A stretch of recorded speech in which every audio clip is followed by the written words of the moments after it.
Баршаңызға сәлем достар, каналыма қош келдіңіздер. Бүгін сіздерге өте дәмді, ауызда еритін балды торттың жасалу жолын ұсынамын.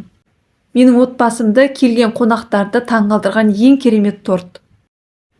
Дәмі тіл үйіретін тортты сізге де жасап көруге кеңес беремін. Видеоны соңына дейін қарап, каналыма тіркеліп, лайк басуды ұмытпаңыздар. Қамырына керекті заттар: ұн, сармай, бал, жұмыртқа, қант, ас содасы және тұз. Ең алдымен ыдысқа сармайды саламыз, тұзды саламыз, қантты саламыз және балды саламыз. Енді осы ыдысымызды қайнап тұрған судың бетіне қоямыз. Міндетті түрде қасықпен араластырып тұрамыз. Келесі кезекте жұмыртқаны саламыз. Ыдыстағы қантымыз еріп, жұмыртқамыз біркелкі болғанша тоқтатпай араластырамыз. Мінекей біздің жұмыртқамыз біркелкі болып араласты, енді ас содасын саламыз. Біздің салған ас содамыз әр жерде түйіршік болып қалып кетпеуі керек, жақсылап араласқаны дұрыс. Сармайымыз толықтай ерігенше араластыруды тоқтатпаймыз. Мінекей достар, барлығы толықтай еріді, бетінде ақ көпіршік пайда болды, яғни біздің сұйық массамыз дайын. Ыдысымызды қайнап тұрған судан аламыз. Келесі кезекте сұйық массамыз ыстық кезде ұнымызды салып, жұмсақ қамыр илейміз. Оның барлығын бірден салып жібермейміз, 2 немесе 3 бөлікке бөліп саламыз. Он әркімде әртүрлі. Мен описаниеда жазып қойған ұннан сізде көп кетуі мүмкін, немесе аз кетуі мүмкін. Көз мөлшерімен қарайсыздар. Ең бастысы бізде жұмсақ қамыр шығу керек. Бастапқы кезде қасықтың шамасы жеткенше араластырамыз, ары қарай қолмен илейміз. Видеода көрсетілгендей дастарханның үстіне аз ғана ұн сеуіп, жұмсақ қамыр илейміз. Жұмсақ қамырымыз дайын болды. Сонан соң жасайтынымыз қамырды 6 бөлікке бөлеміз.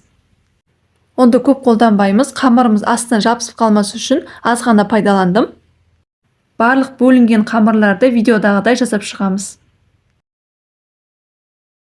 Келесі кезекте қамырымызды пергамент қағазының үстіне жаямыз. Осы кезде пергамент қағазын пайдалану өте ыңғайлы, сіздің жұмысыңызды жеңілдетеді. Мен корждардың өлшемін 24 см қыламын, сіз одан кішірек етіп жасасаңыз да болады. Жайған қамырды өлшеп жатырмын, яғни 24 см-ден сәл асуы керек. Артық қамырлар біздің тортымызды сәндеуге керек болады. Әр қамырды жайғанда дәл осылай өлшеп аламыз, бірақ кеспейміз. Шанышқымен видеодағыдай әр жерден кесіп шығамыз. Алдын ала қызған пеште 190 градуста беті қызарғанша пісіріп аламыз. Барлық қамырды осылай жасап шығамыз. Кальцоның орнына кез келген ыдыстың қақпағын пайдалансаңыз болады. Мінекей коржымыз дайын, ыстық кезінде кальцомен кесіп аламыз. Жанындағы артықтарын алып қоямыз, бізге ол сәлден соң керек болады. Барлық корждарды видеода көрсеткендей қайталап шығамыз. Келесі кезекте корждан қалған артықтарын осылай үгітіп алдым. Ендігі кезекте біз тортымызды жинаймыз. Мен балды тортқа крем ретінде үнемі вареный сгущенка мен қаймақты қолданамын. Сіздер кез келген сұйықтау кремді пайдалансаңыздар болады.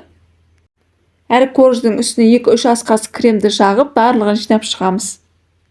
Мінекей тортты жинап алдым, қалған кремді торттың бетіне және жан жағына жағатын боламын. Видеодағыдай тортымыздың үстін және жандарын сәндеп шығамыз. Дайын болған тортты кремі сіңу үшін кем дегенде 2-3 сағатқа бөлме температурасында қалдырамыз. Мінекей достар, өте дәмді, ауызда еритін балды торт дайын. Жасалу жолы өте оңай, әрі қарапайым, сіз де жасап көріңіз.